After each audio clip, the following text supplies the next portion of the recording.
আমরা কথা বলার জন্য আজ আমাদের সঙ্গে পেয়েছি সাবেক প্রধানমন্ত্রী শেখ হাসিনা। আপনি আমাদের ধন্যবাদ এবং কৃতজ্ঞতা এবং শুভেচ্ছা জানাবেন। আমাদের সাথে আরো থাকছেন জেনারেল ওয়াকার। আপনাকে আমাদের অনুষ্ঠানে স্বাগত জানাই এবং আপনি সময় দেওয়ার জন্য আমরা আপনাকে শুভেচ্ছা এবং কৃতজ্ঞতা। এই কোটা আন্দোলনকারীদের কমপ্লিট শটডাউন আর তার ফলাফল আজকে এই অবস্থা। সমস্ত দাবি মেনে নেওয়ার পরেও তাদের আর সেই শাটডাউন শেষ হয় না। কী কারণে আমি বুঝি না। আমরা তো সম্পূর্ণ দাবি মেনে নিয়েছি, একটা মানলে আর একটা মানলে আর একটা।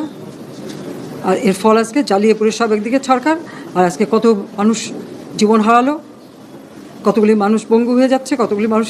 এবং ঠিক এই 2001 সালে এরকম তাণ্ডব বিএনপি জামাত জোট চালিয়েছিল।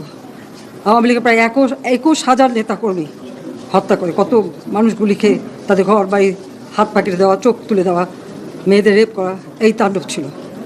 আবার 2013 সালে অগ্নিসন্ত্রাস, 13, 14, 15 আগুন জ্বালানো, সব যে গাড়ির ভিতরে বাসের ভিতরে মানুষ, সেখানেও আগুন জ্বালানো। 23 সালে সেখানেও সেই তাণ্ডব। আর প্রতিবারই পুলিশের উপরে আঘাত, পুলিশের হত্যা, মানুষ মেরে ঝুলিয়ে রাখা, পুলিশ মেরে ঝুলিয়ে রাখা, গাজীপুরে আমাদের কর্মী মেরে ঝুলিয়ে রাখা। এটা কী ধরনের রাজনীতি আমরা চাই না। যেখানে দাবি করেছে প্রত্যেক দাবি আমরা মেনে নিয়েছি। আর মামলা তো তাদের না, আমার করা প্রজ্ঞাপন হাইকোর্ট বাতিল করে দেয়।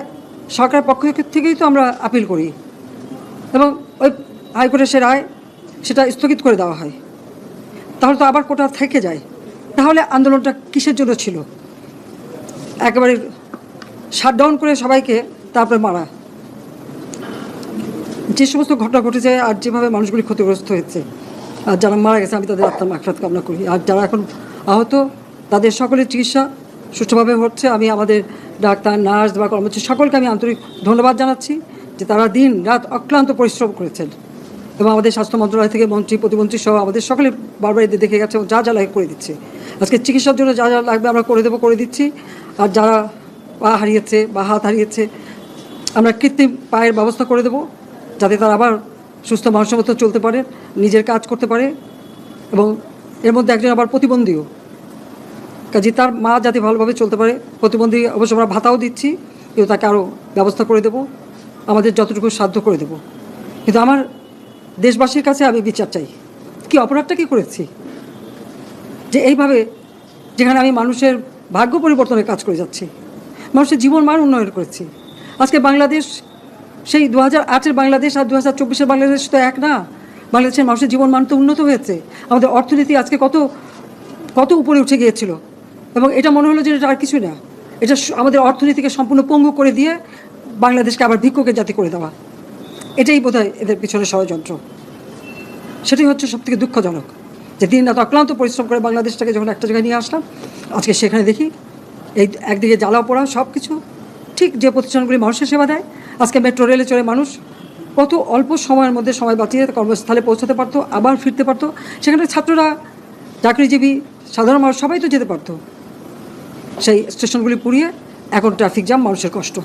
আমি তো কষ্ট লাঘব করেছি, কিন্তু যারা এইভাবে আগুন দিয়ে পুড়িয়ে মানুষের সে কষ্টে আবার ফেলে দিল, তাদের বিচার দেশে মানুষকেই করতে হবে। আমি খালি সকলের সহযোগিতা চাই।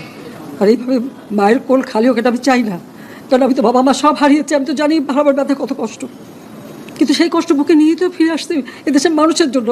এখানে আমার তো কোনো চাওয়া পাওয়া নাই। আমি তাদের ছেলে মেয়ের জন্য কিছু করিনি, শুধু তাদের লেখাপড়া, নিজেরাই চাকরি করছে, নিজেরাই পড়েছে। আমি কতটুকু করতে পেরেছি, কিন্তু আমি দেশের মানুষের জন্য করেছি। আজকে অন্তত মানুষের ভাত কাপড়ের ব্যবস্থা, চিকিৎসার ব্যবস্থা, তাদের কাজের সংস্থা সবই তো করে দিচ্ছিলাম। যখন আমরা এক উন্নয়নশীল দেশের মর্যাদা পেলাম, তখনই এই তাণ্ডব করে ঠিক যে জায়গাগুলি মানুষের সেবা করবে সেই জায়গাগুলিতেই আঘাত। শিক্ষা প্রতিষ্ঠানে হল ভেঙে দেওয়া। সবচেয়ে দুর্ভাগ্য যে ভিসির বাড়িতে আগুন দেওয়া। এর আগেও একবার ঢাকা ইউনিভার্সিটি ভিসির বাড়িতে আগুন দিয়েছিল, আপনাদের মনে আছে। রংপুরে সেখানে আগুন দিয়েছে। ময়মনসিংহ কৃষি বিশ্ববিদ্যালয় থেকে শুরু করে বিভিন্ন জায়গায় এই তাণ্ডব চালিয়েছে। রাজশাহীতে এই তাণ্ডব চালিয়েছে। বিশ্ববিদ্যালয়গুলিতে সেশন জট ছিল। আমি সরকার আসার পর থেকে কোনো সেশন জট নাই। লেখাপড়ার মান উন্নত করা, যাতে এখান থেকে পড়ে আবার বিদেশে পড়তে হবে, সেই ব্যবস্থাও করে দিয়েছি। কিন্তু তারপরেও কোটা সংস্কার আন্দোলন, কোটা তো আমি বাতিল করে দিয়েছি।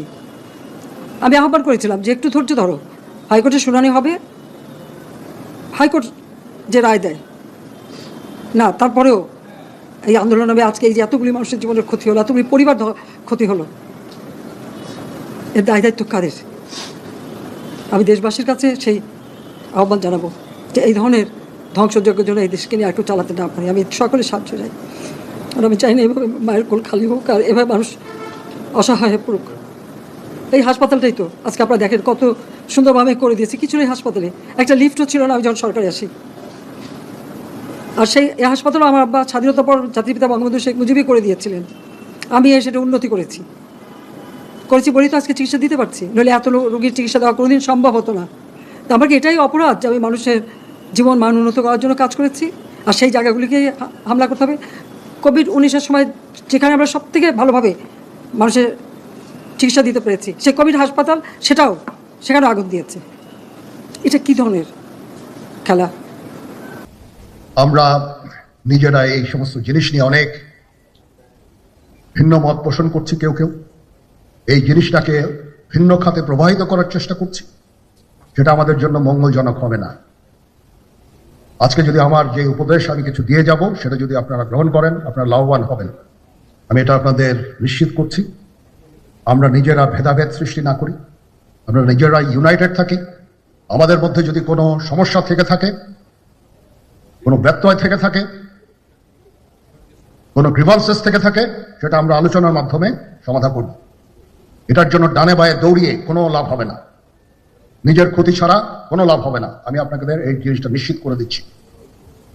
কিছু কিছু সদস্যদের দাবি যে তারা 2009 সাল থেকে আজ পর্যন্ত বিভিন্ন শাস্তি পেয়েছেন, কেউ কেউ দায়ী করছেন যে তারা অযাচিতভাবে শাস্তি পেয়েছেন। এটার জন্য আমি একটা বোর্ড করে দিয়েছি, একজন লেফটেন্যান্ট জেনারেল সেই বোর্ডের সদস্য। প্রথম ফেজে 51 জন সদস্যর ব্যাপারে আমার কাছে রিকমেন্ডেশন নিয়ে এসেছে, তার রিকমেন্ডেশনের অধিকাংশই আমি গ্রহণ করেছি এবং আরো বেশি আমি দিয়েছি। নেভি এয়ারফোর্সও তাদের এই কার্যক্রম চালিয়ে যাচ্ছে। আমার স্ট্যান্ড পয়েন্ট হচ্ছে, যদি কেউ অপরাধ করে থাকে সেটার জন্য কোনো ছাড় হবে না, বিন্দু মাত্র ছাড় নাই। আমি আপনাদের পরিষ্কার করে দিচ্ছি, it is a discipline force. Discipline ফোর্সকে ডিসিপ্লিন থাকতে দেন। আজকে এই যে দেশের ক্রান্তি লগ্নে সমস্ত বাহিনী, সমস্ত অর্গানাইজেশন বিপর্যস্ত হয়ে পড়েছে। খালি সেনাবাহিনী টিকে আছে, বিমান বাহিনী টিকে আছে, নৌবাহিনী টিকে আছে। কেন? Because of discipline. তারপরেও আমি আমার অফিসারকে আদেশ দিয়েছি, যদি সামান্যতম কোনো সন্দেহের অবকাশ থাকে, কোনো কারোর বিরুদ্ধে যেই অ্যাকশন না হয়েছে, অপরাধী কিনা যদি সামান্য কোনো সন্দেহের অবকাশ থাকে, সেটা তাদের ফেভারে যাবে।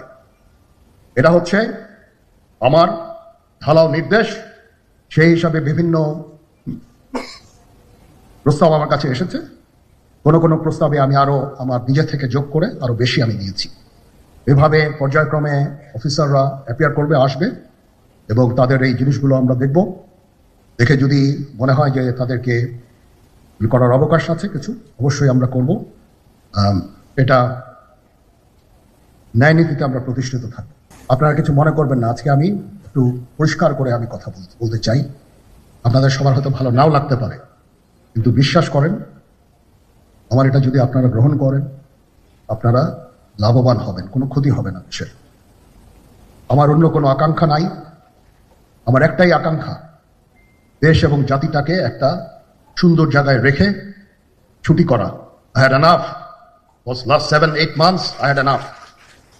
আমি চাই দেশ এবং জাতিকে একটা সুন্দর জায়গায় রেখে আমরা সেনানিবাসে ফেরত আসবো। আরেকটা জরুরি বিষয় যেটা আমি ভাবলাম যে আপনাদের সাথে আমি শেয়ার করি, দেশের এই আইন শৃঙ্খলা পরিস্থিতি খারাপের পিছনে কিছু কারণ আছে। প্রথম কারণটা হচ্ছে যে আমরা নিজেরা হানাহানির মধ্যে ব্যস্ত, একজন আরেকজনের বিরুদ্ধে বিষোদ্গারে ব্যস্ত। এটা একটা চমৎকার সুযোগ অপরাধীদের জন্য। যেহেতু আমরা একটা অরাজক পরিস্থিতির মধ্যে বিরাজ করছি, তারা খুব ভালোভাবেই জানে যে এই সময়ে যদি এই সমস্ত অপরাধ করা যায়, তাহলে এখান থেকে পরিত্রাণ পাওয়া সম্ভব। সেই কারণে এই অপরাধগুলো হচ্ছে। আমরা যদি সংগঠিত থাকি, একত্রিত থাকি, তাহলে অবশ্যই এটা সম্মিলিতভাবে মোকাবেলা করা সম্ভব হবে। Police, RAB, BGB, DGFI, NSI এগুলো দেশের জন্য অত্যন্ত গুরুত্বপূর্ণ কাজ করেছে অতীতে, খারাপ কাজের সাথে অসংখ্য ভালো কাজ করেছে।